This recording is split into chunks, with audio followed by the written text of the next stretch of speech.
Press the Lord. प्रभूच्या नावाला धन्यवाद देऊया प्रियांनो, या सुंदरशा वेळेसाठी की देव बाप्पांनी ही सुंदरशी वेळ आपल्याला दिलेली आहे. जगामध्ये देवाच्या सानिध्यामध्ये बसण्यापेक्षा मोठा समय या जगामध्ये कोणताच नाही. ज्या प्रियजनांना देवाच्या सानिध्यामध्ये बसण्याची संधी देवबाप देतो ते प्रियजन धन्य आहेत. म्हणून देवाचं गुणगान करणे अगोदर आपण प्रार्थनेने या भक्तीची सुरुवात करूया. मौनात प्रार्थना करून आपण प्रार्थना करू. पवित्र पवित्र पवित्र हे आमच्या आकाश आणि पृथ्वीच्या निर्माण करत्या आमच्या महाप्रभू परमेश्वरा, दयेघना प्रथमता आम्ही तुला उंचवितो, गौरवितो, मान मध्ये माझे बाप्पा. प्रभू प्रार्थना करते आज दिवसभर समोर या सायंकाळच्या समयी तू तुझ्या आराधनेसाठी आम्हाला प्रत्येकाला एकत्रित केलं. प्रभू तुझे नावाला धन्यवाद. प्रभू प्रार्थना करते दयेघना तुझा सेवक परमेश्वरा इथे वचन घेण्यासाठी आले असताना परमेश्वरा त्याला तू विशेष प्रकारे आश्रयित कर. प्रभू परमेश्वरा पगड्या अंकल जो काय संदेश घेणारे वाटते बाप्पा त्यांना परमेश्वराचा संदेश चालवण्यासाठी तुझं पवित्र आत्म्याचं मार्गदर्शन दे बाप्पा, असू दे बा परमेश्वरा. आणि ते जे काही वचन पेरणारे माझ्या दे बाप्पा ते वचन पेरित असताना परमेश्वरा ते आम्ही ग्रहण करून त्यासारखं बोलावं, वागावं आणि शिकवं माझे बाप्पा. अशी तू कृपा आमच्यावर कर प्रभू. इथून पुढचा वेळ काय समय सर्व तुझ्या हाती देते दे बाप्पा. एवढी लहानशी विनंती त्याने तारणाऱ्या प्रभू येशू ख्रिस्त याच्या गोड आणि पवित्र नावाने केली म्हणून पिता. आमेन. प्रियांनो, देव बाप सेवक असो, विश्वासणारा असो, जो प्रभूच्या मार्गामध्ये चालत असताना ज्या ठिकाणी त्याच्या लेकराने थांबू नये अशी देवाची इच्छा असते, त्या ठिकाणी जर देवाचं लेकरू प्रभूच्या आज्ञे विरुद्ध जर थांबलं तर देवबाप त्या गोष्टीचा बदला त्या विश्वासणाऱ्याकडून, सेवकाकडून घेतल्याशिवाय राहत नाही. हा देवबाप बदला घेतो, पण तो बदला घेण्याची इच्छा देव बाप्पाच्या मनामध्ये जी आहे त्या प्रकारे तो बदला घेतला जातो. आणि जो सेवक असो, विश्वासणारा असो, त्याला त्या प्रक्रियेमध्ये उतरल्यावर कळतं, देवाचा आत्मा दाखवून देतो की तू माझी अशी अशी आज्ञा केली, माझी इच्छा नव्हती की तू इतके वर्ष माझ्या आज्ञेच्या विरोधात चालावं, परंतु तू चालला. सरते शेवटी मला तुला जबरदस्तीने बोलावं लागलं की तू इथं किती वर्ष थांबणार आहे, तुला यातून बाहेर निघण्याची इच्छा होत आहे की नाही. देव बाप प्रेमाने पण बोलतो, देव बाप जबरदस्तीने पण बोलतो. बघा, आज एक नवीन शब्द प्रभू देत आहे. जबरदस्तीचा शब्द आलाय, पण कशाविषयी आलाय? एखादा जर देवाने ही गोष्ट करू नको म्हटलंय आणि तो जर ती गोष्ट वर्षोनवर्ष करीत आहे आणि त्या गोष्टीकडे पाहून त्याच्या हृदयावर दडपण येतंय किंवा त्याच्या मनात निरनिराळ्या शंका, निरनिराळे कारण त्या गोष्टी विषयी येतात, त्यावेळेला प्रभूला पण नाही विलाजाने, थोडीशी जबरदस्तीने आपल्या विश्वासणाऱ्याला, सेवकाला बोलण्याची इच्छा होते. पण ते बोलणं देव बाप्पाचं, ज्यांना देव बाप बोलतो ना त्यांनाच कळतं, बाकीच्यांना कळत नाही. कारण देव बाप एखाद्या व्यक्तीला जर एखादा विचार सांगण्याचं ठरवलं त्याने, पूर्ण त्या व्यक्तीला आपल्या ताब्यामध्ये घेतो आणि मग पवित्र आत्मा त्याला कळवितो. मग ते कशाचंही असो, शारीरिक बाबीचा असो या आत्मिक बाबीचा असो. माझ्या जीवनामध्ये पण एक चूक मी केली, आणि ती चूक देवाला माझी अति भयंकर चूक वाटायला लागली. बघा, सेवक आहे मी, ध्यान देऊ नाही का? सेवक असून माझ्या भावी जीवनामध्ये मी एक चूक केली. ज्या चूक करण्याला देव बाप्पाची मान्यता नव्हती. देव बाप कधी मान्यतेच्या विचारामध्ये त्या चुकीवर नव्हता. पण मी त्या चुकीमध्ये माझ्या मनाच्या बुद्धीने, माझ्या मनाच्या विचाराने, जाणून बुजून म्हणा किंवा माझी इच्छा म्हणून म्हणा, मी ती चूक केली. आणि किती वर्ष केली? 15 वर्ष. बघा चूक करण्याचं पण प्रमाण. किती वर्ष घ्यावे लागले मला त्या चुकीला हे करण्यासाठी, सुधरवण्यासाठी? 15 वर्षाचा वेळ मला घ्यावा लागला. आणि 15 वर्षानंतर देव बाप स्वतः माझ्याशी बोलला. आणि काय बोलला? तू पवित्र शास्त्राच्या एका अध्यायाजवळ येऊन थांबलास. तुला कोठवर थांबायचंय? कोठवर तुला त्या अध्यायातून पुढे जाण्याची इच्छा होत नाही? आणि प्रियांनो, जेव्हा देव बाप बोलतो ना, देव बाप्पाचं बोलणं जेव्हा सुरू होतं ना, तेव्हा विश्वासणारा असो या सेवक असो, त्याला देव बाप्पाचा शब्द समजायला लागतो.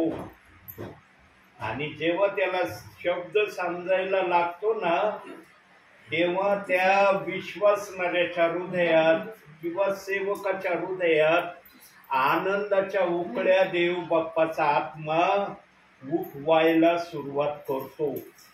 आनंद जर आला तर करीन. आनंद नव्हतं म्हणून मी 15 वर्ष ते स्तोत्र वाचण्याकडे दुर्लक्ष केलं होतं. पण देव बाप्पाला बोलावं लागलं माझ्याशी. मी फक्त त्या स्तोत्राचा तेवढाच भाग वर्ज जर केला तर मी पवित्र शास्त्र वाचित नव्हतो अशातला भाग नाही. मी शास्त्र रोज वाचितो. आजही शास्त्र मी वाचतो. शास्त्र वाचल्याशिवाय मी नाश्ता करत नाही. आजही माझी वागण्याची प्रक्रिया ही तशीच आहे जशी देव बाप्पाने मला दिलेली आहे. त्या प्रक्रियेला मी बदली केलेलं नाही. वचन वाचणे, प्रार्थना करणे, त्यानंतरच नाश्ता माझा मी करतो. पण एका स्तोत्राजवळ 119 स्तोत्राजवळ 15 वर्ष मी थांबलो.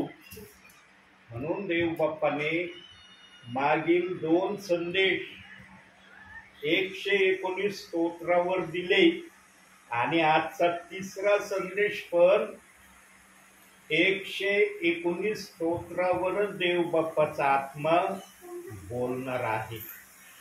आता कोणत्या वचनातून देव बाप कसं बोलल हे आता मला जेव्हा वचन आपल्या समोर पवित्र आत्मा ठेवील त्यावेळेला मला समजेल की पवित्र आत्म्याला याच्यातून विश्वासणाऱ्यांना काय बोध आणि इशारा द्यायचा आहे. प्रियांनो, मनुष्याने जीवनामध्ये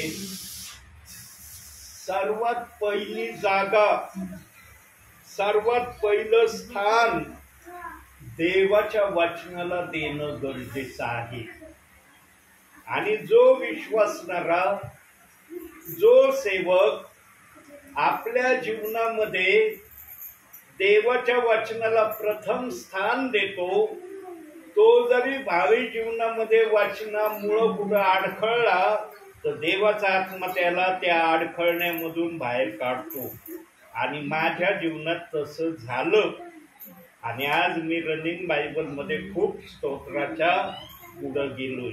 पण 119 स्तोत्राला वाचण्यासाठी मला 15 वर्ष वेळ घ्यावा लागला.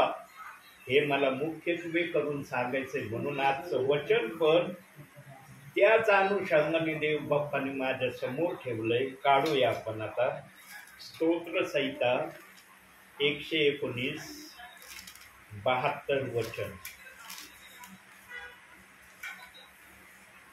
119 72. सोन्या रुपयाच्या लक्षवधी नाण्यांपेक्षा तुझ्या तोंडचे नियमशास्त्र मला मौल्यवान आहे. सोन्या रुपयाच्या नाण्यापेक्षा मला तुझे मुखीचे शास्त्र प्रिय आहे. बघा देवाचा शब्द काय आलाय.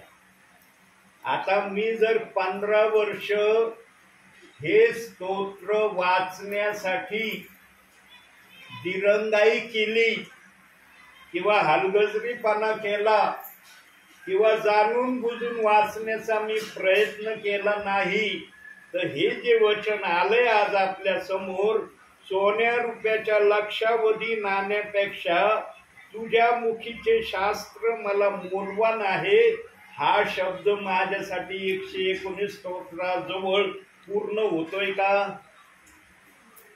येईल का म्हणता पूर्ण झाला? म्हणून मी बोलतानाच बोललो ना, माझ्या भावी जीवनात मी एक चूक केली. पवित्र आत्मा दुधाचं दूध आणि पाण्याचं पाणी सगळ्यांचं ओपन करतो. पण मी देवाला शक्यतो विनंती केलेली आहे, तुला जर दुधाचं दूध आणि पाण्याचं पाणी ओपन करायचं ना, माझ्या जीवनातलं केलं तर बरं होईल. दुसऱ्याचं जर मी केलं तर ते कदाचित रागवतील, ते माझ्यावर वादविवाद करतील, ते मला अधिकाराने म्हणतील तुम्हाला काही न्यायाधीश केलंय काय आमच्या गोष्टी सांगण्यासाठी ना आमच्या विरोधात बोलण्यासाठी? प्रभू आमचा न्याय करायला समर्थ आहे, तुम्ही कोण आहेत आमचा न्याय करणारे? म्हणून देवाला मी कन्व्हिन्स केलेलं आहे की देव बाप्पा, माझ्या जीवनातलं दुधाचं दूध आणि पाण्याचं पाणी तुला ज्या ठिकाणी प्रगट करण्याची इच्छा होईल त्या ठिकाणी तू जरूर कर. आणि हे वाक्य मी प्रभूला का बोललो? कारण जगामध्ये एक प्रभूवर विश्वास ठेवणारा नाही. कदाचित माझे हे शब्द ऐकून एखाद्याच्या जीवनामध्ये सुधारणा पण होऊ शकेल. अरे, जर सेवक आपलं पाप प्रभूच्या समक्षतेमध्ये संदेशाच्या द्वारे जर सांगतोय तर आम्ही पण आमचे पाप, जरी आम्हाला माणसांसमोर सांगण्याची हिंमत नाही, आम्ही लाजतो किंवा भीती वाटते आम्हाला सांगायला, एकांती का होईना देव बाप्पाला सांगितल्याशिवाय राहतील का ते? एकांती तर सांगतील ना. देव बाप्पा आम्हाला त्या सेवकासारखी नाही डेअरिंग हिंमत उघडरित्या सांगण्याची, पण आम्ही एकांती का होईना तुला आमचा दोष सांगतो. यांनो, हिंदी भाषेमध्ये एक डायलॉग आहे, आम खाने से मतलब पेड़ गिनने से क्या फायदा, है ना? नेहमी आम्ही ऐकतो. जेव्हा एखाद्या ठिकाणी जर हे वाक्य बोलण्याची कोणाला संधी मिळाली ना, तर तो हे वाक्य बोलण्याची संधी कधी गमवित नाही. जे पाहिजे ते घ्या, बाकीचं नाही लागत सोडून द्या. माझ्या सांगण्यावरून एखादा जर देवाच्या राज्यात व्यवस्थित झाला तर हे माझं सांगणं योग्य होईल का नाही त्या ऐकणाऱ्यासाठी? पण त्याला सांगण्यासाठी हिंमत पाहिजे, आणि हिंमत येण्यासाठी पवित्र आत्मा पाहिजे. पवित्र आत्मा असल्याशिवाय कोणाला हे सांगणं शक्य नाही. आज बघा, कोणताच विश्वासणारा, कोणताच सेवक म्हणू शकत नाही आपल्या भावी जीवनामध्ये की माझ्या जीवनामध्ये देवाविरुद्ध मी काही केलेलंच नाही. कोणालाच म्हणता येणार नाही. प्रत्येकाच्या जीवनात काही ना काही त्यांनी केलेलं आहे, किमान एक तर केलेलं आहे. माझ्या माहितीप्रमाणे अनेक झाल्या असतील त्यांच्या जीवनामध्ये चुका, पण आपण एक धरून चालूया, जी देवाला अति भयंकर चूक वाटली, आणि जिथं देवाला अति भयंकर चूक वाटते ना, तिथं देवबाप त्या विश्वासणाऱ्याला, त्या सेवकाला बोलल्याशिवाय राहत नाही. आणि देवबाप जेव्हा बोलतो ना, तेव्हा देवाचं बोलणं त्यांना ऐकावंच लागतं. गिदोनाला जेव्हा म्हणला ना, हे बलवान पुरुषा, तेव्हा गिदोनाला पण कळली नाही प्रभूची भाषा. गिदोनाने पण प्रभूच्या सेवेसाठी बरंच किंतु परंतु केलं. जेव्हा मोशेला प्रभू म्हणला, मी तुला माझ्या सेवेसाठी कॉलिंग केलंय, तेव्हा मोशेने पण निरनिराळ्या कारणांनी देवाच्या मनोरथापासून वेगळं होण्याचा त्यांनी पण प्रयत्न केला, पण देव बाप्पाने या दोन्ही सेवकांना वेगळं होऊ दिलं नाही. असे तर बरेच सेवक आहेत, नावं जर घेतले तर किती काय सेवकांचे नाव निघतील, परंतु गिदोनाचं आणि मोशेचं देव बाप्पाने उदाहरण का दिलं? कारण यांच्याकडून देव बाप्पाने महान आपली सेवा करून घेतलेली आहे. देव बाप ज्या गोष्टी ठरवतो ज्याच्यासाठी, त्या गोष्टी त्याच्याकडून झाल्याशिवाय राहत नाही, हे देव बाप्पाला मुख्यत्वे करून या वाक्यातून सांगायचं आहे. आणि इथं तर देव बाप वचनाची स्तुती दाखवित आहे की जगातल्या सगळ्या गोष्टीपेक्षा माझ्या मुखातून निघणारं वचन सर्वात मोलवान वचन आहे. पण आज हे मोलवान वचन किती जण मोलवान धरून चाललेत. आजची वर्तमान परिस्थिती काय माहित आहे या मोलवान वचनाची? काही विश्वासणारे देवाचं एक वचन वाचित नाही. ही आजच्या वर्तमान काळाची काही विश्वासणाऱ्यांची परिस्थिती आहे. पण देवबाप या ठिकाणी आपल्या वचनाच्या गौरवाने म्हणतो, तुझ्या मुखीचे शास्त्र मला मोलवान आहे. काही विश्वासणाऱ्यांच्या जीवनामध्ये देवाचं पवित्र शास्त्र मोलवान राहिलेलं नाही. आणि ज्यांच्या जीवनामध्ये देवाचं पवित्र शास्त्र मोलवान नसतं ना प्रियांनो, त्यांचं जीवन पण व्यवस्थित नसतं. कारण जो वाचनामध्ये नाही त्याला सैतान व्यवस्थित राहू देईल का हो? मग देव बाप्पाने आम्हाला सैतानाचे इशारे सांगून ठेवलेत. गरजणाऱ्या सिंहासारखा आहे, देवदूताचं सोंग घेणारा आहे, तो लबाडाचा बाप आहे, तो माणसांना मोहामध्ये टाकणारा आहे. कितीतरी सैतानाचे जे कारनामे ते वचनासहित देव बाप्पाने बायबलमध्ये ठेवले. जो वचनामध्ये राहत नाही ना, वचन वाचित नाही ना, सैतान त्याला तपासल्याशिवाय राहत नाही. सैतान काय म्हणतो त्याच्याविषयी वचनातून बघू आपण. लूककृत शुभवर्तमान 22वा अध्याय 31वे वचन. शिमोना, पहा, तुम्हास गव्हासारखे चाळावे म्हणून सैतानाने मागणी केली. शिमोना, तुला गव्हासारखे चाळावे म्हणून सैतानाने मागणी केली. सैतान पण मागणी त्यांचीच करतो जे वचनाला वाचित नाही. आणि मग देवबाप पण कधी कधी म्हणतो, अरे हा वचनच वाचित नाही, हा कधी शास्त्रालाच हात लावित नाही. मग सैतान जर म्हणतो मला यात तपासायला दे, मग कधी कधी सैतानाला तपासण्यासाठी प्रभू देतो. एवढा धार्मिक योग होता का नव्हता? धार्मिक सरळ होता. स्वतः परमेश्वर सैतानाला म्हणला, माझा दास योग याच्याकडे तुझं लक्ष गेलं का? तो सरळ आणि धार्मिक आहे. सैतानाने जर सरळ आणि धार्मिकाला जर तपासण्यासाठी प्रभू परमेश्वराकडून घेतलं आणि प्रभू परमेश्वराने पण योबाला सैतानाच्या हवाली केलं, मग जो शास्त्रालाच वाचित नाही, देवाच्या वचनालाच तो आपल्या जीवनात ठेवीत नाही, त्याला देव बाप तपासण्यासाठी देईल का नाही सैतानाच्या हातात? पण पाहिजे म्हणतात नाही ना, कधीच सैतानाच्या हातात प्रभू आम्हाला देणार नाही, कधीच देणार नाही. मग योबाला का दिलं? योबाला का दिलं?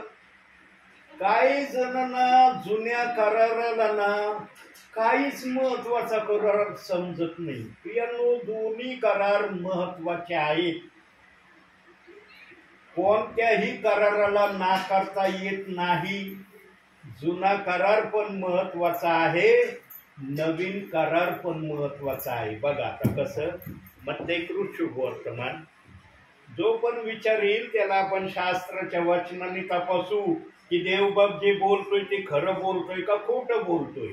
5वा अध्याय 17वं वचन.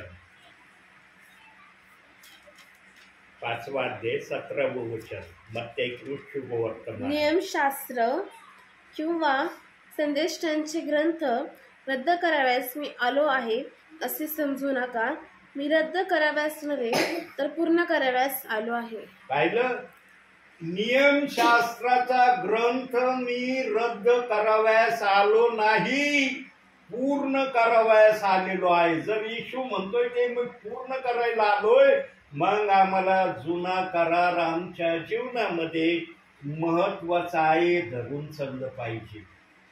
पण प्रियांनो, समय ओळखून देव बाप्पाने आम्हाला कृती करायला पण सांगितलंय. समय ओळखा तुम्ही, समय कसा चाललाय, कोणत्या घटकेमध्ये तुम्ही आलात, त्या घटकेला पार काढण्यासाठी बायबलमध्ये मी काही वचन ठेवले, त्या वचनाला त्या समयामध्ये तुम्ही आत्मसात करणं गरजेचं आहे. याचा अर्थ असा होत नाही की जुन्या करारातल्या वचनाला सोडून द्यायचं, त्याला पण आपल्या जीवनामध्ये जागा ठेवायची. आता बघा, मी बोलत आहे वचनातून, आणि आज वचन पण जुन्या करारातूनच देव बाप्पाने माझ्या समोर ठेवलंय. प्रियांनो, देव बाप आपल्या पवित्र शास्त्रातल्या कोणत्याही वचनाला कधीही नाकारित नाही. पण मनुष्य एक असा व्यक्ती आहे किंवा प्राणी आहे की त्याने बायबलच्या एका वचनाला दोष लावलाय, जे की पवित्र आत्म्याने त्या वचनाला दोष लावलेला नाही. बघा, देव बाप्पाची बोलण्याची मजल आणि मनुष्याची ऐकण्याची आणि करण्याची कृती. जो आज वचनाला दोष लावतोय त्याने सुधरावं ही देव बाप्पाची इच्छा आहे. म्हणून सेवकाला प्रभू पाठवतोय. तर या वचनाला कोणी दोष देणारे नसते ना. देव बाप्पांनी सांगितलेलं आहे, तुम्ही आपली प्रार्थना करा. प्रत्येकाने आपल्या घरात वैयक्तिक म्हणा, सामूहिक म्हणा, प्रार्थना केल्या असत्या. आजही चालल्यात त्या प्रार्थना, काहींच्या वैयक्तिक चालल्यात, काहींच्या सामूहिक चाललेल्या आहेत. काही परिवाराच्या सामूहिक प्रार्थना बंद झाल्या असतील, तो भाग वेगळा आहे. कारण देवबाप म्हणलायच वचनामध्ये, अंतिम समयामध्ये कठीण दिवस येतील. मग का त्या कठीण दिवसामध्ये काही जणांच्या सामूहिक प्रार्थना बंद झाल्या असतील, काही जणांच्या वैयक्तिक प्रार्थना देखील बंद झाल्या असतील, काहींचं शास्त्र वाचणं देखील थांबलं असेल. जे वाचित होते पण आजच्या घडीला म्हणतात, नको आता वाचून वाचून मला फार कंटाळा येतोय, किंवा तेच वाचण्याची मला इच्छा होत नाही. प्रियांनो, शास्त्र आत्म्याने खरेपणाने जर वाचलं ना, शास्त्र तुम्हाला प्रत्येक वेळेला नवीन वाटणार. आणि मागील काही संदेशामध्ये हे बोललोय की शास्त्र जर एकदा वाचलं तर पुन्हा वाचायला घेतल्यावर ते नवीन आमच्या समोर येतं. एकच काय बाबा, हे वाक्य काय माझ्या बुद्धीला समजूनही राहिलं. पण जेव्हा मी अनुभवातून या गोष्टीकडे आलो तेव्हा पवित्र आत्म्याने मला दाखवून दिलं की माझं शास्त्र तुम्ही कितींदा पण पूर्ण वाचा, त्याच्यातून तुम्हाला नवीनच काही मी शिकवणार. आणि त्याचा स्वाद मी 2 वेळेस घेतलाय. आता 3ऱ्या वेळेस स्वाद घ्यायला मी सुरुवात केली. आता बघू 3ऱ्या वेळेसचं पवित्र शास्त्र माझं केव्हा वाचून पूर्ण होतंय. जे थांबलेलं शास्त्र होतं माझं वाचन, ते रनिंग वाचन माझं सुरू झालंय. आणि जेव्हापासून मी हे शास्त्र रनिंग वाचायला घेतलंय, तेव्हापासून देव बाप्पाने मला अद्भुत असा अनुभव दिलाय. अद्भुत असा चमत्कार मला देव बाप्पाने दाखवलाय.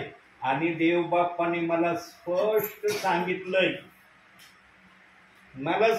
बरं का, मी माझ्याविषयी बोलतो, कारण मी देवाच्या नियमांना पाळण्याचा जर प्रयत्न करतोय ना, तर देव बाप्पा आपल्या गोष्टी मला सांगायला दिरंगाई करत नाही. देव बाप्पाने मला सांगितलंय, तुला कोणतीही सैतानाची गोष्ट तुझ्या शरीराला मी लागू देणार नाही. सैतानाचा कोणताही अधिकार तुझ्यावर चलू देणार नाही मी आता. कारण तू आता ज्या ठिकाणी अडखळला होता, ज्या ठिकाणी येऊन तू थांबला होता, त्या ठिकाणातून तू आता पुढे जायला सुरुवात केलेली आहे. जेव्हा आम्ही देवाला आवडणाऱ्या गोष्टी करण्याकडे लक्ष देतो ना प्रियांनो, तेव्हा देव बाप्पाला पण आनंद होतो. आणि देव बाप्पा पण आनंदाच्या स्वरामध्ये आपल्या विश्वासणाऱ्याला गुड न्यूज दिल्याशिवाय राहत नाही. बायबलमध्ये सांगितलंय, काढूया मार्क वर्तमान 16वा अध्याय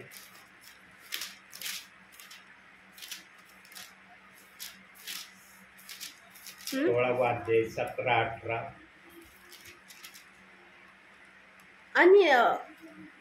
आणि विश्वास धरणाऱ्यांबरोबर हे चिन्हे असत जातील, ते माझ्या नावाने भूते काढतील, नवनव्या भाषा बोलतील.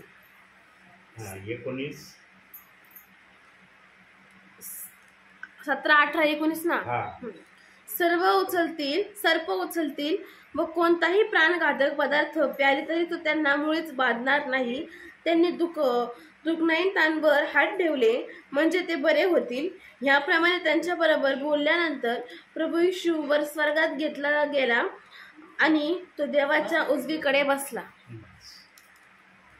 कोणताही प्राणघातक पदार्थ प्याले किंवा प्राणघातक पदार्थ त्यांना चारण्यात आला तरी तो त्यांना बाधणार नाही, त्यांना त्रास देणार नाही, असं त्या वचनाला मुख्यत्वे करून त्या ठिकाणी सांगायचं.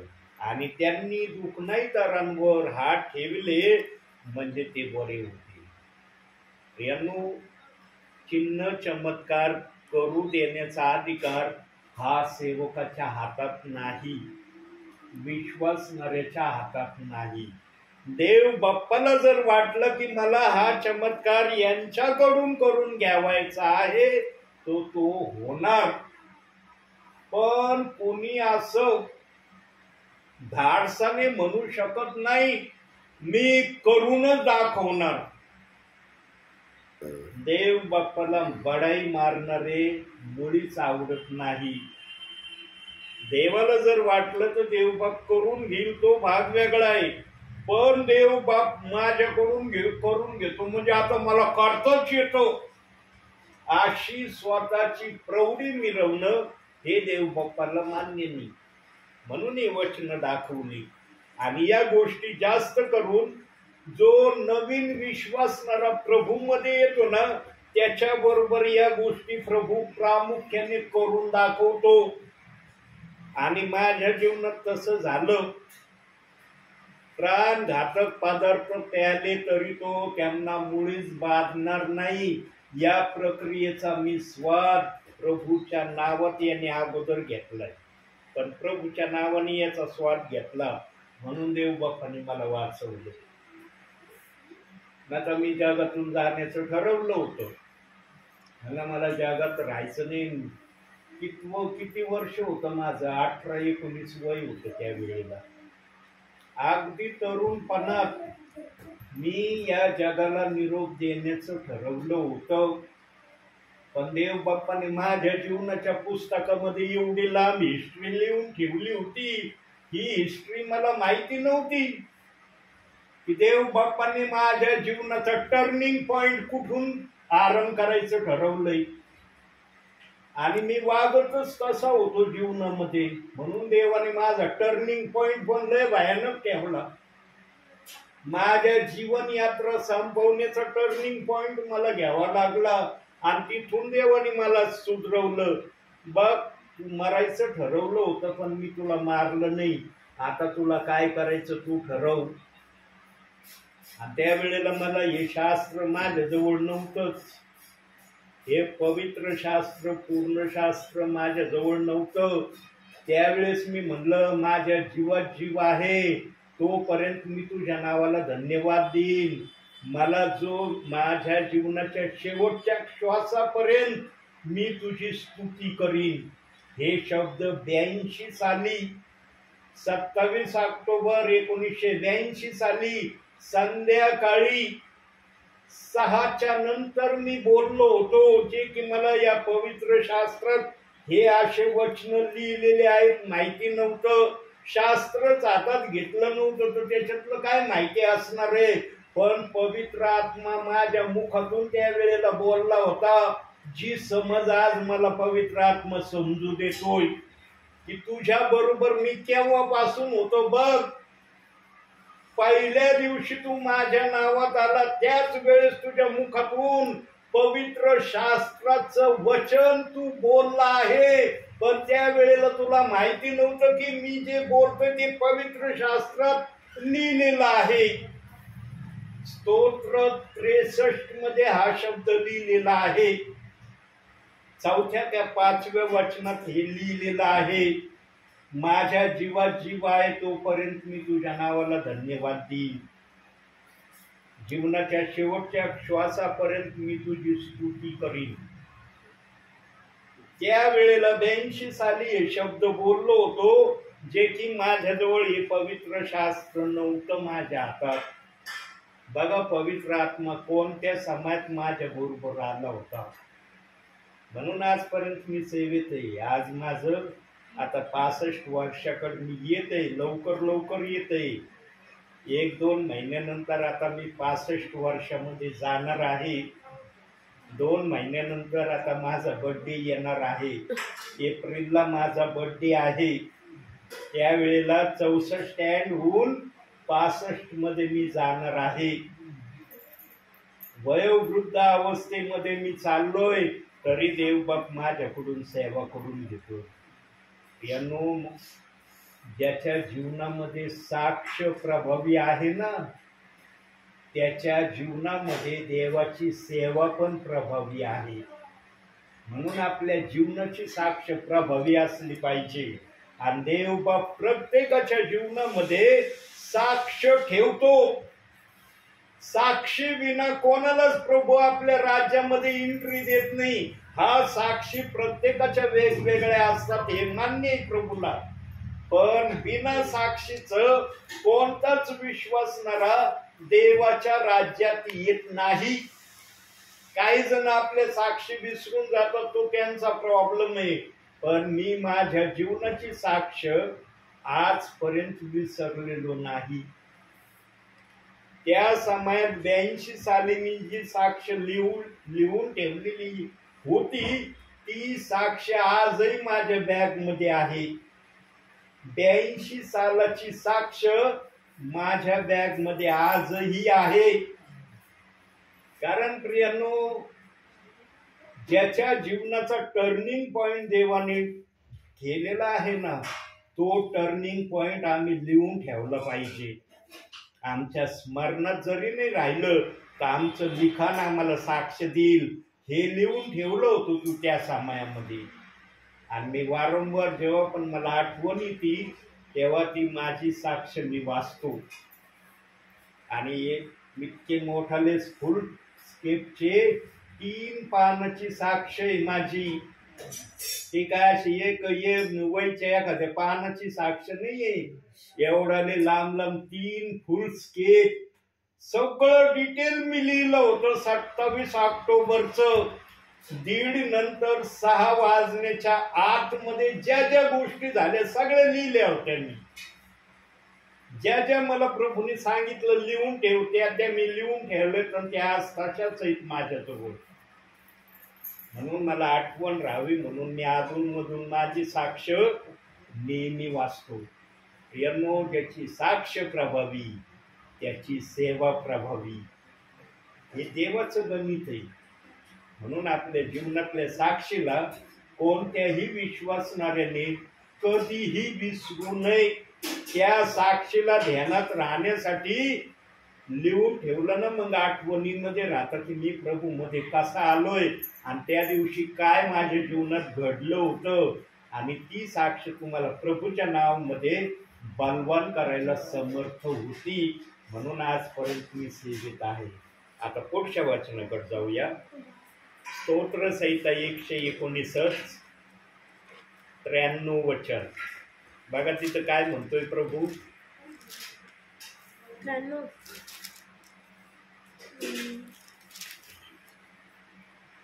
तुझे विधी मी कधीही विसरणार नाही, कारण तू त्याच्या योगी मला नवजीवन दिले आहे. मी विसरलोय का प्रभूच्या विधी? आलोय ना सेवेला. आहे ना साक्षीदार तुम्ही की खरंच ब्रदर आलेच सेवेला? आहे ना वचन? हे वचन जे देव बाप्पांनी लिहिलंय ना, हे खरं वचन आहे. ही जगाचा 7:12 आहे आणि स्वर्गाचा 7:12 आहे. काय म्हणतंय वचन? तुझे विधी मी कधीही विसरणार नाही. विसरलोय का मी प्रभूला? हा, माझ्या भावी जीवनात मी 3 वेळेस प्रभूला सोडून दिलं. हे प्रभूंनी मला पाहिलेलं आहे की याने मला 3 वेळेस सोडून दिलं. 3ही वेळेस तो माझ्याकडे आला, आणि जेव्हा तिसऱ्यांदा मी प्रभूकडे आलो तेव्हा प्रभूंनी मला सेवक बनवलं.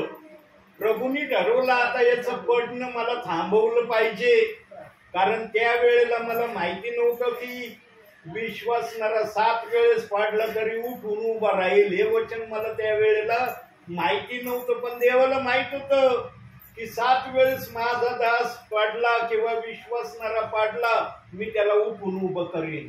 आणि ते पडणं कोणतं आहे? 7 वेळेस. देव बाप्पाला जो कोणी 7 वेळेस सोडून देईल त्याच्या विषयीचा तो शब्द आहे. पण काही सेवक, काही विश्वासणारे त्या पाडण्याला आपल्या पद्धतीने सांगतात, पण देवाच्या पद्धतीने या प्रकारे सांगणं आहे. 3 वेळेस मी माझ्या जिवंत देव बाप्पाला सोडून दिलं, आणि देव बाप्पाकड नव्याने आल्यासारखं मी देवाकडे आलो. देवाने माझा स्वीकार केला. मग देवाने ठरवलं आता याला पाडायचं, मला थांबवायचं जर असेल, याला सेवक केलं ना, म्हणजे याला कळण सेवक म्हणजे काय.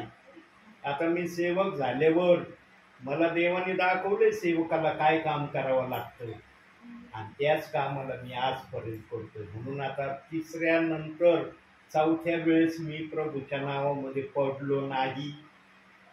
3 वेळेस मी पडलो माझ्या जीवनामध्ये. मी प्रामाणिकपणे अनेक वेळेस संदेशातून हे सांगितलंय. प्रियांनो, देवासमोर आपलं मनोगत व्यक्त करणं फार आनंदाची गोष्ट आहे. पण काही जण आपला मनोगत न व्यक्त नाही ना, माझी इज्जत जाईल ना, अरे माझी क्रेडिट डाऊन होईल, ते म्हणते नाही रे काय यांचं ऐकतं, हे देवाला सोडणार रे, त्यांचं काय खरं नाही. देव बाप्पाने म्हणून नीतिसूत्रामध्ये एक शब्द ठेवलाय, काढूया आपण. नीतिसूत्रे 28वा अध्याय 13वं वचन बघा काय म्हणतंय ते वचन. जो आपले दोष झाकीतो त्याचे बरे होत नाही, जो तो कबूल करून सोडून देतो त्याचवर दया होते. त्याचवर दया होते. कबूल करावं लागल. एकांती तर कुणी पण काही पण कबूल करतं. वाईटातलं वाईट पाप एकांतीमध्ये कबूल करतं, पण वाईटातलं वाईट पाप तुम्ही माणसांसमोर कबूल करा. म्हणून योहान शुभवर्तमानामध्ये येशू ख्रिस्त पण म्हणाला, जो कुणी मला मनुष्यासमोर नाकारील त्याला मी माझ्या स्वर्गातल्या पित्यासमोर नाकारील. म्हणलंय ना 4 शुभवर्तमानामध्ये. देव बाप्पाला हे पण आपल्या समयामध्ये दिसलेलं असेल की काही विश्वासणारे काही सेवक आपले दोष झाकून ठेवणार आहेत. देव भक्त कोणाला बोलून सांगायला घाबरत नाही. पवित्र आत्मा कोणाच्या दबावामध्ये राहत नाही. पवित्र आत्मा भीत कापत कापत कधीच आपल्या विश्वासणाऱ्यांना आपला निरोप देत नाही. देव बाप आधी कारण आपला निरोप देतो. म्हणून येशू ख्रिस्त पण आपल्या सेवा कार्यामध्ये अधिकारवाणीने लोकांशी बोलायचा. आणि शास्त्री सदुकी परुषी या गोष्टीला फार विरोध करायचे की हा इतका अधिकारवाणीने का बोलतो. हा तर योसेफाचा पुत्र आहे, आम्हाला माहित आहे, पण याचं बोलणं काय, इतका अधिकार याच्याजवळ कुठून आला. आणि त्याच्यात येशू ख्रिस्तानी एक वचन एक वाक्य जेव्हा बोलला, हे 46 वर्ष बांधायला लागलेल्या मंदिराला तुम्ही पाडा, मी ते 3 दिवसात उभं करील. या शब्दामुळं तर ते सगळे पंथीय लोक इतके भयंकर चिडले आणि त्यांनी येशू ख्रिस्ताला गोटे मारायलाच घेतले. गोटेच घेतले मारायला.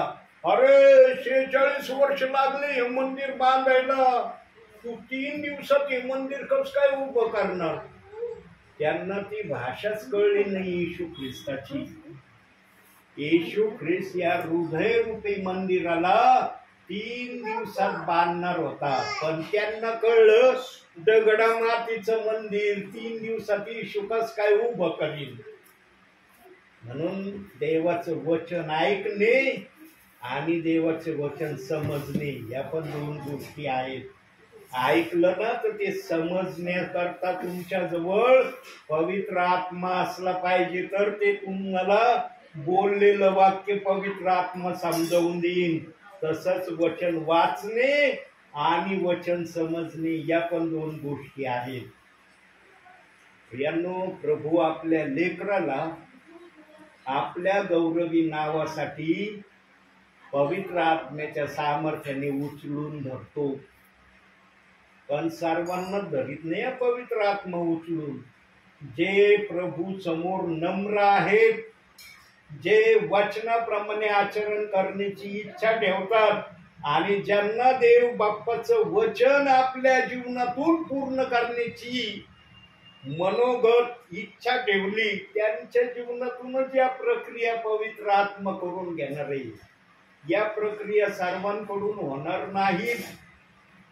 म्हणून देव बाप्पाने वेगवेगळ्या तऱ्हेचे वचन बायबल मध्ये ठेवले. कशासाठी ठेवले?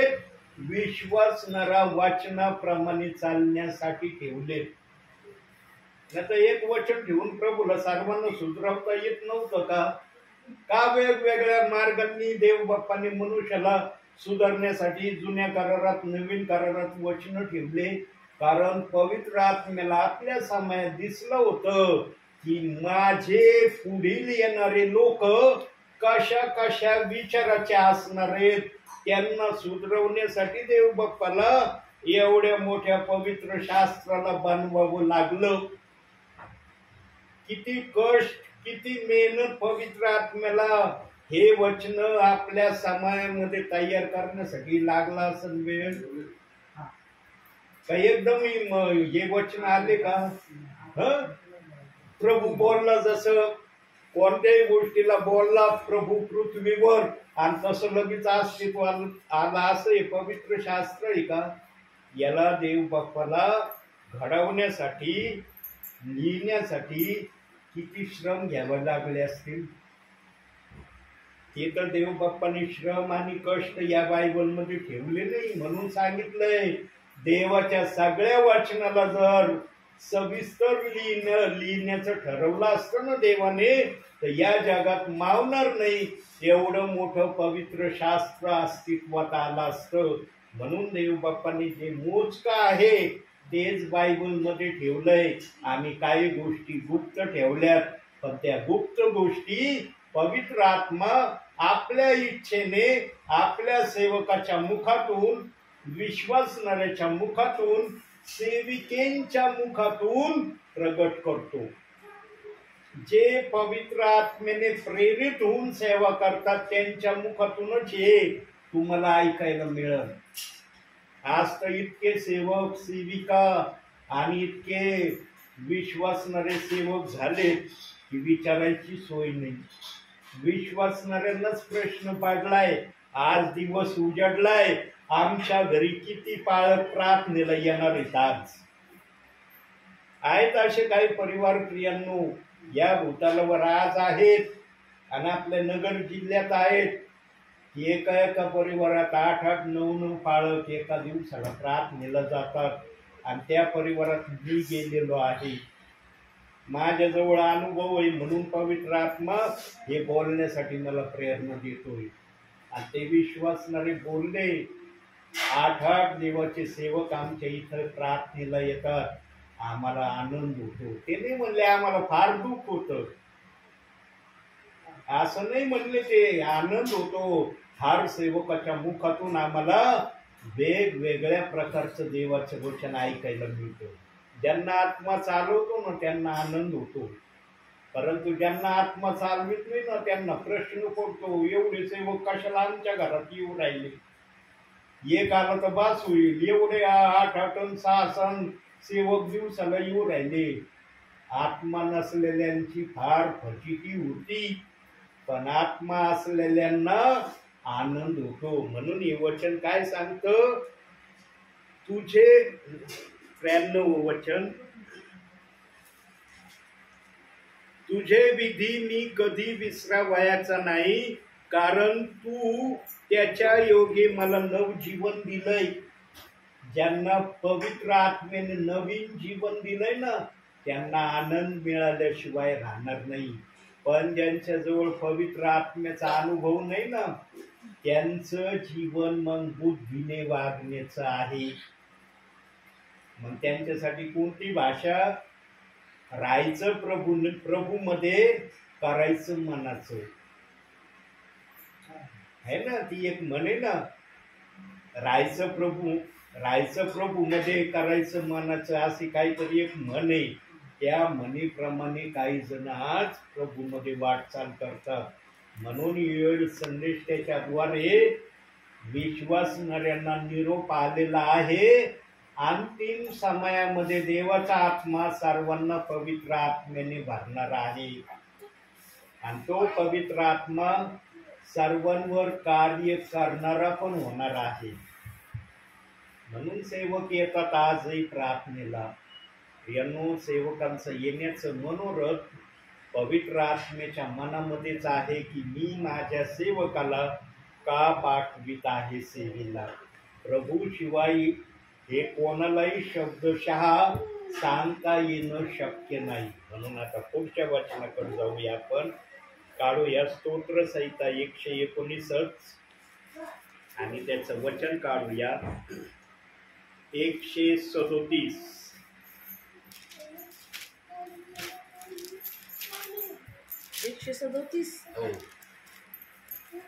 हे परमेश्वरा, तू न्यायी आहेस, तुझे निर्णय सरळ आहेत. आमचा देव प्रथम न्यायी आहे, आमचा देव सरळ आहे. ही आमच्या देव बाप्पाची सर्वात मोठी ओळख आहे. जो सरळ असतो ना प्रियांनो, तो कधी वाकडा वागत नाही. आणि जर तो वाकडा वागला ना तर त्याला सरळ होण्याची इच्छा होते. कारण आमचा देवच सरळ आहे. ज्या देवाने आम्हाला सरळ राहण्याचं सांगितलंय तो देव आम्हाला सरळ ठेवण्यात पण समर्थ आहे. पण एखादं जर देवाच्या हातातून निघून वाकडा तिकडं झालं ना, कालांतराने तो सरळ होण्यासाठी प्रभूकडे येतो आणि प्रभू त्याला स्वीकारतो. प्रभू नाही म्हणत तू वाकडा झाला, जा आता तिकडच, माझ्याकडे येऊ नको, मी तुला सरळ करीत नाही.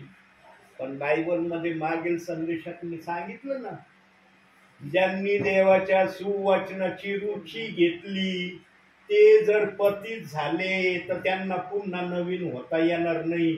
या वाचनाला सेवकांनी, विश्वासणाऱ्यांनी, सेविकेंनी वेगवेगळ्या प्रकारे सांगितलंय, पण देवाच्या आत्मेने एकच प्रकारे त्या वाचनाला प्रगट केलंय. हे वचन बायबलचं आहे, नाकारता येत नाही. हे वचन कोणाला लागू होतं? जो देवामध्ये राहून 7 वेळेस पडतो ना, 8व्या वेळेस त्याला उठण्याची संधी नाही. त्याच्यासाठी ते वचन आहे. ज्यांनी वचनाची रुची घेतली ते पतित झाले, त्यांना नवीन होता येणार नाही. पण जे प्रभू मध्ये आहेत आणि थोड्याशा चुकांनी पडले, लगेच पतित झाले म्हणतात सेवक. लगेच म्हणतात सुवचनाची रुची घेतली, हे पतित झाले, आता यांना नवीन होता येणार नाही. आणि कोणत्या गोष्टीला अनुसंगून कधी कधी बोलतात, त्यांच्याजवळ पण कारण असतं. जर कुणी म्हटलं तर, नाही म्हटलं तर ते पण म्हणत नाही. एखाद्याची परिस्थिती गरिबीची झाली ना, कशामुळे झाली हो परिस्थिती अशी? पहिली कशी होती तुम्ही?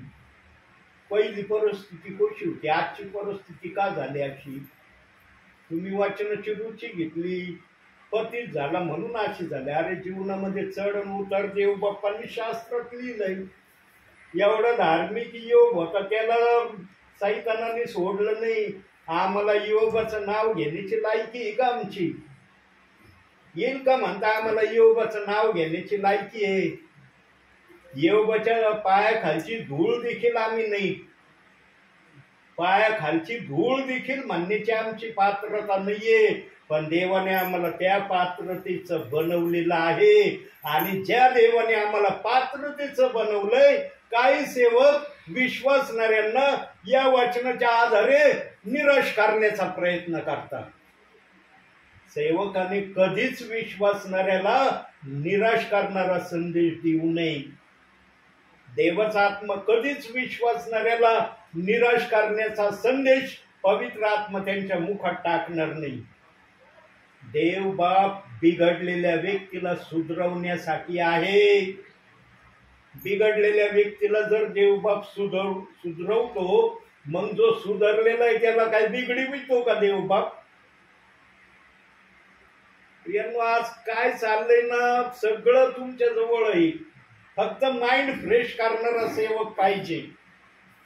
सगळं तुम्हाला माहित आहे, फक्त ते रिपिटेशन मध्ये तुमच्या समोर मांडलं ना, तुम्हाला कळतं आजची परिस्थिती काय. म्हणून वचन सांगतं, तुम्हाला नवजीवन दिलंय ना, त्या नवजीवनाला कोणी बदलू शकणार नाही. हा तुम्ही जर जाणून बुजून या नवजीवनाला आपल्या जीवनातून काढायचं ठरवलं, तर देव बाबतीत पण इन्कार करत नाही. तू 7 वेळा पडला ना, संपला. 8व्या वेळेस तुला उठाण्याची संधी मी देत नाही. कोणताच जगातला विश्वासणारा 7 वेळा पडेल, पण 8व्या वेळेस तो कधीच त्या गोष्टीकडे आपलं लक्ष लावून नाही. 7 वेळेस देव बाप्पाने माफ करण्याचं ठरवलंय.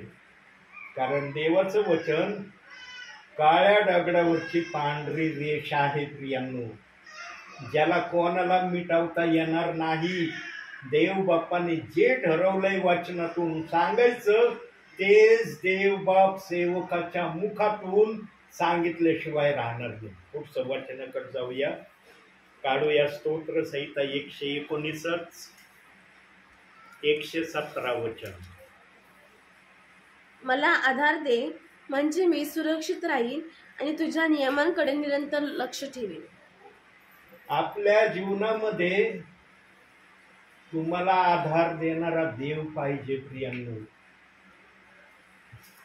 कधी कधी विश्वासणाऱ्यांना आपल्या भावी जीवनामध्ये मला आधार देणारा देव आहे हे विसरतो बर का. म्हणून जाणकार लोक म्हणतात, ख्रिस्ती जीवन हे बोलण्याचं जीवन नाही, अनुभव घेण्याचं जीवन आहे. काही जण ना माणसांवरच अवलंबून राहण्याचा प्रयत्न करतात. आणि मग तिथं पण देव बाप्पाने बोध आणि इशारा विश्वासणाऱ्यांना सुधारण्यासाठी ठेवलाय. तो इशारा बिघडवण्यासाठी देव बाप्पाने ठेवलेला नाही. त्याला जर विसर पाडायला लागलेला असेल तर ते वचन वाचून त्याने सुधरावं म्हणून ते वचन ठेवलंय देव बाप्पाने. कोणतं ठेवलंय बघूया आपण ते वचन.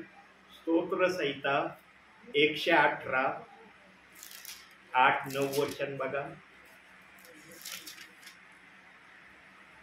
मनुष्यावर भरोसा ठेवण्यापेक्षा परमेश्वराला शरण जावे हे बरे. अधिपतींवर भरोसा ठेवण्यापेक्षा परमेश्वराला शरण जावे हे बरे. प्रियांनो, ज्याने कुणी आपल्या जीवनामध्ये प्रभूला आपला आधारस्तंभ मानलेला आहे ना, त्याने मरेपर्यंत देवालाच आपला आधारस्तंभ मानला पाहिजे. तुम्हाला या जगातून निघून जाण्याची जरी वेळ आली ना, माघार घेऊ नका प्रियांनो. म्हणून वचनात सांगितलंय, तुला मरावे लागले तरी तू विश्वासू राहा, म्हणजे मी तुला जीवनाचा मुकुट देईन. देव बाप्पाने जिथं जे वचन ठेवलंय ना, त्या वचनाला साक्षीदार ठेवलाय. बिना साक्षीदाराचं वचन आहेच नाही. पण ते देवाच्या आत्म्यालाच कळतं कोणतं वचन साक्षीदारासाठी आहे आणि कोणतं वचन भावी जीवनाला सुधरवण्यासाठी आहे. हे देवाच्या आत्म्याशिवाय कोणाला सांगता येणार नाही. आणि बुद्धीच्या आकलनाने जर कुणी देवाच्या वचनाला चालवण्याचा प्रयत्न केला ना, तो विश्वासणारा असो, सेवक असो, भावी जीवनामध्ये कधी यशस्वी होणार नाही. तो जर यशस्वी झाला तर देवाच्या आत्म्याचं काही महत्व राहील का? राहील का काही देवाच्या आत्म्याचं महत्व? म्हणून सेवक आत्म्याच्या प्रेरणेने सेवा करणारा असला पाहिजे आणि त्याला देवाचा आत्मा सेवेला पाठवणारा पण असला पाहिजे. आज संध्याकाळी 7 वाजता देव बाप्पाने मला दाखवलं. मी लगेच तयारी केली. मी नाही म्हणलं देव बाप्पा किती वाजले? 7 वाजले. 7 वाजता तुम्हाला दाखवलं सेवेला जा. मला अगोदर दाखवलं असतं मी किती तयारीमध्ये गेलो असतो. कारण देवाजवळ सगळ्या तयार असतात प्रियांनो. आम्हाला तयारी करावी लागते. देव बाप्पाला तयारी नाही करावं लागत.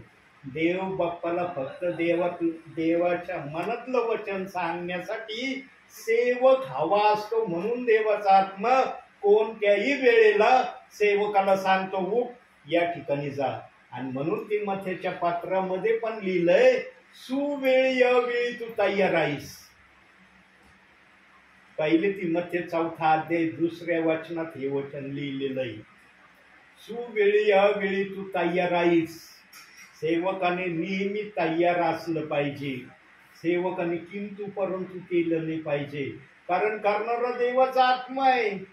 देवाचा आत्मा सर्व करणार आहे. तुम्हाला काय करायची गरज नाही. फक्त तुमचा उपयोग मात्र होणार आहे. तुमच्या तोंडाच्या आवाजाचा उपयोग देवबाप करणार आहे.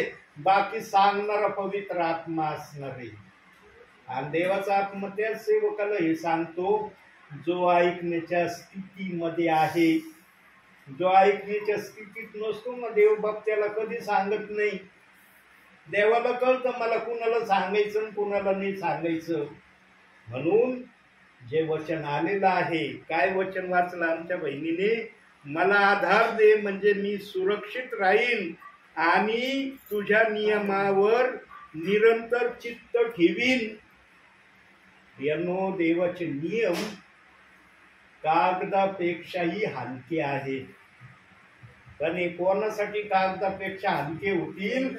जे ऐकण्याच्या स्थितीमध्ये आहेत त्यांच्यासाठी. जे ऐकण्याच्या स्थितीमध्ये नसतील ना, त्यांच्यासाठी हे नियम डोंगरापेक्षाही भयंकर असू शकतात. मग जो ऐकत नाही त्याला डोंगरापेक्षाही भयंकर देवबाप्पाचे नियम कधी कधी वाटतात बरं का. म्हणून आज बघा ख्रिस्ती जीवनामध्ये सर्व आहेत का देवाच्या वाचनाप्रमाणे चाललेत का? काही जण आज देवाच्या वाचनाला खुलेआम देत फिरीत राहिले, घरोघरी सांगत राहिले, प्रेषित 2:38 वचन मुळीच मानू नका. आणि हे वचन सांगायला कुणी आलं तर त्याला घरात घेऊ नका. खुलेआम विश्वासणाऱ्याला आजही सांगितलं जातंय. दिली का देव बाप्पाने अशी आज्ञा? प्रेषित 2:38 वचनवाल्याला घरात घेऊ नका. दिलंय का शब्द? मग हे शब्द विश्वासणाऱ्याला सेवक सांगतोय, कुठून सांगतोय? कुठून सांगतोय? पवित्र आत्मा असे मार्गदर्शन देईन का आपल्या वचनाचं? माझ्या विश्वासणाऱ्याला हे सांग, हे वचन सांगणाऱ्याला घरात घेऊ नको. म्हणून देवाच्या दरबारामध्ये ना दुधाचं दूध आणि पाण्याचं पाणी, इथं सगळं चाललंय. सगळं चाललंय. ज्याला जे वाटतंय ना मी हे करतो हेच बरोबर आहे, ज्याच्या मनात जे आहे ना त्याला वाटतं हेच पवित्र शास्त्र आहे. वरती गेल्यावर देवबाप आपल्या पवित्र शास्त्राची ओळख प्रत्येकाला देणार आहे, की माझं पवित्र शास्त्र मी कसं लिहिलं होतं आणि ते कसं आहे हे सांगण्यासाठी मी सेवकाला का पाठवित होतो. आणि मुख्यत्वे करून त्याच्यामध्ये प्रेषितांची कृत्य 2 अध्याय 38 वचन सांगणारा सेवक असणार. सगळ्या घटना पवित्र आत्म्याला आपल्या समायात दिसल्या होत्या की माझ्या वचनाचा विपर्यास होणार आहे, माझ्या वचनाला नाकारलं जाणार आहे, माझ्या वचनाचा अपमान होणार आहे. सगळं पवित्र आत्म्याला ठाऊक होतं. आणि ते पवित्र आत्मा सेवकाच्या मुखातून सांगतो. तुम्हाला करायचा का विपर्यास वचनाचा? आहेत ना प्रभूच्या सानिध्यात? आहेत का नाही? असले तर हो म्हणा, नसले तर नाही म्हणा. आहेत ना? जर प्रभूच्या सानिध्यामध्ये तुम्ही म्हणतात आम्हाला वचनाचा विपर्यास करायचा नाही, मग विपर्यासाचं वचन प्रेषितांची कृत्य 2 अध्याय 38 वचनच झालंय. सांगा, या वचनाशिवाय दुसऱ्या वचनाचा विरोध आहे का बायबलचा? या वचनाला सोडून विश्वासणारा अन्य कोणत्या वचनाचा विरोध करतोय का? दाखवा मला. का या वचनाला एवढं टार्गेटचं वचन केलंय? कारण समजलं नाही म्हणून टार्गेटचं वचन केलंय. समजलं असतं तर टार्गेटचं वचन झालंच नसतं. आज आम्ही त्याला टार्गेटचं वचन का मानित नाही? कारण देवाने आम्हाला ते समजावून सांगितलंय. या असं वचन आहे बाबा, तुला पाळायचं तर पाळ, नसलं पाळायचं नको पाळू. वरती आल्यावर हिशोब घेतला जाईल. मग आम्ही ऐकलं देवाचं, नाही बाबा ऐकायचं आम्हाला. इथून माग विरोध करत होतो, पण आता नाही विरोध करायचो. आम्ही मानू, ऐकतो म्हणून सेवा चालली. येतोय ना सेवेला? बऱ्याच वेळेस मी म्हणलो तुम्हाला की माझ्या व्यतिरिक्त प्रेषित 2:38 वचन सांगणारा सेवक येतो का? तुम्ही म्हणले नाही. सेविका येते का? नाही म्हणले. विश्वासणारा येतो का? नाही म्हणले तुम्ही. कारण हे वचन सांगणारा देवाच्या नजरेमध्ये, देवाच्या बरं का, देवाच्या नजरेमध्ये गोल्डन व्यक्ती आहे तो. देवाच्या नजरेत, देवाच्या नजरेची भाषा देवबाप बोलतोय. माणसाच्या नजरेत आज मी काय आहे ते प्रत्येकाला माहिती आहे. आणि मला पण काही अंशी कळलंय की मी कोणाच्या नजरेमध्ये कसा आहे. पण मी देवाकडे पाहून सेवा करतोय ना, म्हणून मला भीती वाटत नाही. पेत्र पण जोपर्यंत प्रभूला पाहत होता पाणीवर चालला, जेव्हा डावी उजवीकडे पाय डुबायला लागला, मी पण माझ्या भावी जीवनामध्ये जेव्हा अरे हा भाऊ माझा विरोध करतो, ही बहीण माझे विरोध करती, ही माता मला नाकारती, हा पिता माझ्या विरोधात बोलतोय, असा विचार करीन ना, तेव्हा मला पण देवबाप म्हणशील ना, तू लोकांकडे पाहायला लागलंस ना, जा तुझ्याकडून सेवाच मी करून घेत नाही. आता माझी नजर माझ्या प्रभूकडे आहे, म्हणून मी आजही सेवेत आहे. ज्या दिवशी मी पण प्रभूपासून आपली नजर हटवील त्यावेळेला मला नाही सांगता येणार की मी प्रेषित 2:38 वचनाची सेवा करील म्हणून. म्हणून प्रियांनो, आपल्या भावी जीवनामध्ये फक्त प्रभूकडे बघत राहा आणि प्रभूच तुमचा आधारस्तंभ असू द्या. जर या निर्णयाला तुम्ही ठाम राहिले ना, तुमचं भावी जीवन येशू ख्रिस्तामधलं आशीर्वादित जीवन झाल्याशिवाय राहणार नाही.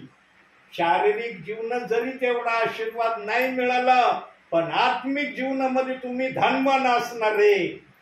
म्हणून प्रगटीकरणाच्या 3 अध्यायामध्ये सांगितलंय देवबाप्पांनी, खरा धनवान कोण आहे? आणि खरा भिकारी कोण आहे? एक धनवान म्हणतो मी फार धन मिळवले आहे, देवबाप म्हणतो तू नग्न आहेस. काढूया ते वचन. प्रगटीकरण 3 अध्याय 17 वचन. शब्दशः आपल्याला कळलं की वचन काय बोलतय. 3 अध्याय 17 वचन.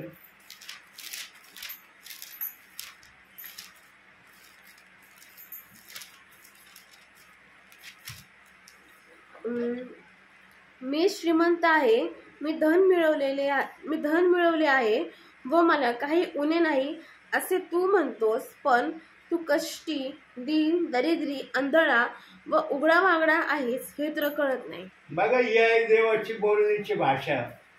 जो आज स्वतःला म्हणतोय ना मी फार धनवान आहे, मी फार श्रीमंत आहे, देवबाप म्हणतो तू नग्न आहेस, उघडा वागडा आहेस, आंधळा आहेस, तुला हे समजत नाही. म्हणून वचनाचं धनवान बना. आपलं धन रोज स्वर्गामध्ये जमा करा.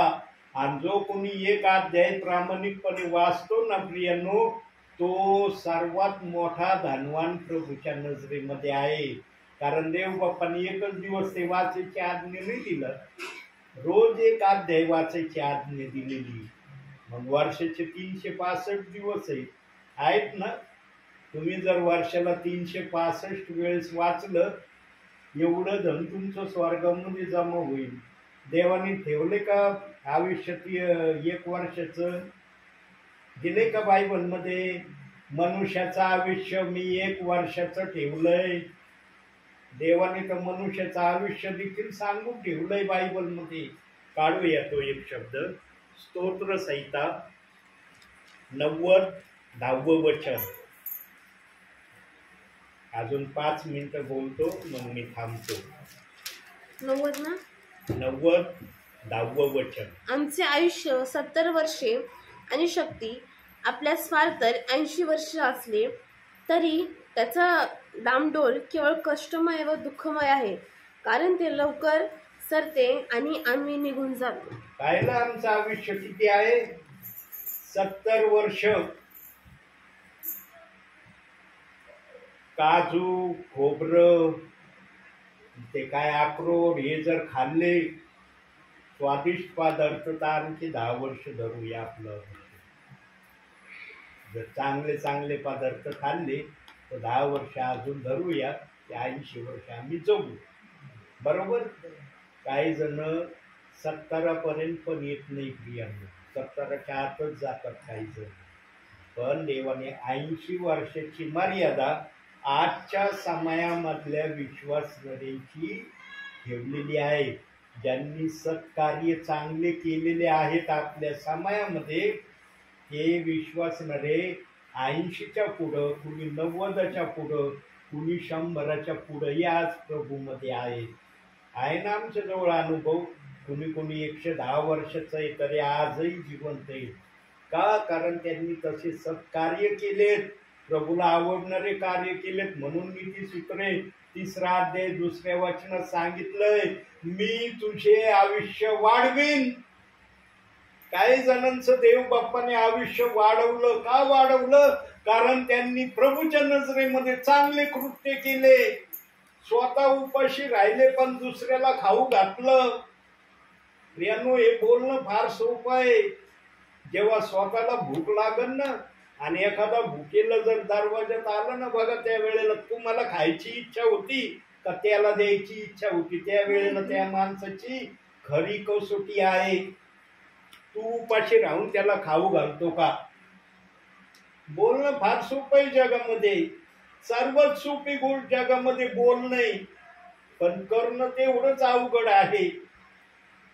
जो स्वतः उपाशी राहून भुकेल्याची भूक भागवतो ना, देवबाप त्याचं आयुष्य वाढवितो. कुणाचं आयुष्य देवबाप वाढवित नाही बसत. देवबाप्पाला कळतो कोणाचं आयुष्य वाढवायचं आणि कोणाचं आयुष्य घाटवायचं. ज्याने नीतीचे कार्य, चांगले सत्कार्य केले त्यांचं आयुष्य वाढणार आहे.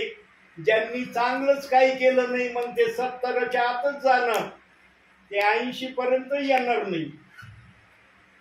काही जणांचा 80 पर्यंतची देवाने मर्यादा ठेवली, कारण तो देवाचा शब्द आहे, त्या शब्दाला कुणी नाकारू शकत नाही. पण 80 पर्यंत जाणारा धन्य आजच्या समाजातला विश्वासणारा असणार, धन्य त्याला नाव असणार आहे. कारण त्याने देवाच्या वचनाप्रमाणे वागण्याची प्रक्रिया बोलून नाही करून दाखवली.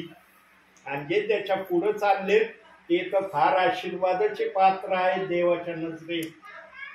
त्यांचा आशीर्वाद देवाशिवाय कुणाला काढता येणार नाही. म्हणून प्रियांनो, देवाच्या सानिध्यामध्ये आम्ही वाढलं पाहिजे. शेवटच्या वचनाकडे जाऊ आता. स्तोत्र संहिता 119 112.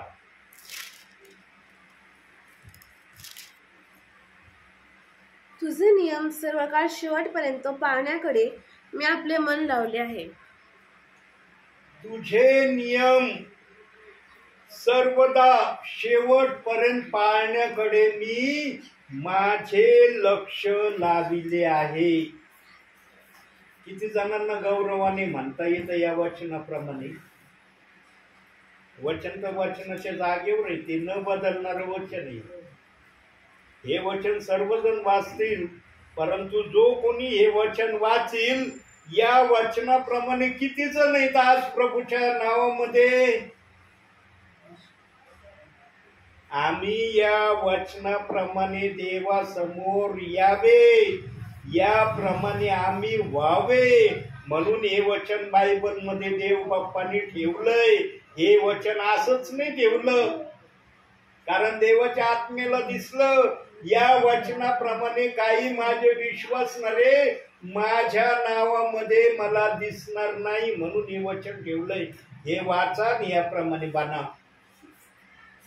देवाचं कोणतंही वचन आम्हाला बिघडवण्यासाठी देवाने ठेवलं नाही. मग ते वेगवेगळ्या प्रकारे देवाच्या आत्मेने ठेवलंय, हे देवाची इच्छा आहे. पण कोणतंच वचन आम्हाला बिघडवित नाही. आम्हाला देवाचं वचन सुधरवण्यासाठी आहे. आणि सैतान किती वाईट आहे, किती धूर्त आहे, याचा बोध आणि इशारा पण देव बाप्पाने वचनासहित बायबलमध्ये आमच्या भावी जीवनामध्ये प्रभूमध्ये आमचं सुरक्षित चालणं व्हावं यासाठी ठेवलंय. प्रियांनो, आम्ही फक्त प्रभूच्या इच्छेवर चालणारे असलं पाहिजे. जो प्रभूच्या इच्छेवर चालतो ना प्रियांनो, त्याला कधीच भावी जीवनामध्ये देवाचा आत्मा एवढं दुःख दाखवणार नाही की ते दुःख त्याला सहन होणार नाही. हा थोडं बहुत दुःख सहन त्याला करावा लागल, तो भाग वेगळा आहे. पण दुःखाचा पण देव बाप्पाने शेवट ठेवलाय. आणि त्याला परीक्षा या नावाने प्रभूने सांगून ठेवलंय. मी तुमची परीक्षा तुमच्या सहनशक्तीच्या पलीकडे घेणार नाही. पहिले करंथीकराचं पत्र 10 अध्याय 13व्या वचनात हे वचन देव बाप्पाने आमच्यासाठी सांगितलंय. तुमची परीक्षा, तुमचे संकट तुमच्या सहनशक्तीच्या पलीकडे मी घेणार नाही. तुम्ही देवाच्या वचनात जर अंकल राहिले ना, देवाच्या वचनात जर राहिले ना, तुमची परिस्थिती देव बाप निश्चित बदलून टाकेल, निश्चित बदलून टाकील. कारण जो देवाच्या वचनात राहतो आणि त्याला जर देवाचं वचन बदलित नाही, तर मग हे पवित्र शास्त्र काही महत्वाचं आहे का? आहे का महत्वाचं? म्हणून देवाच्या वचनात राहा. जेवढं देवाच्या वचनात राहताना तेवढे तुम्ही देवाच्या आशीर्वादात येत आहात, असं देवाचा आत्मा तुम्हाला सांगत. आणि त्या वचनाप्रमाणे करण्याची प्रक्रिया पण ठेवायची. नुसतं वाचायचं नाही. काही जण नुसते वचन वाचतात पण करत नाही. करायची वेळ आली ना मग नाही नाही नाही हे नाही जमणार आमच्याच्याने. मग देवाने कशाला दिलंय? नुसतं वाचायला दिलंय का? नुसतं वाचित राहा, करत नका राहू. आज असे पण काही विश्वासणारे देवाच्या राज्यामध्ये चालले. सगळ्यांनी भावी जीवनामध्ये सुधरावं, देवाच्या इच्छेप्रमाणे वागावं म्हणून या पवित्र शास्त्राला आम्हाला दिलंय. त्यांना जो तो आपल्या मनाच्या इच्छेने या पवित्र शास्त्राला घेऊन चाललाय. ज्याला जिथं वचन आपल्या फायद्यासाठी योग्य वाटेल ना, मग वचनाचा आधार घेतात.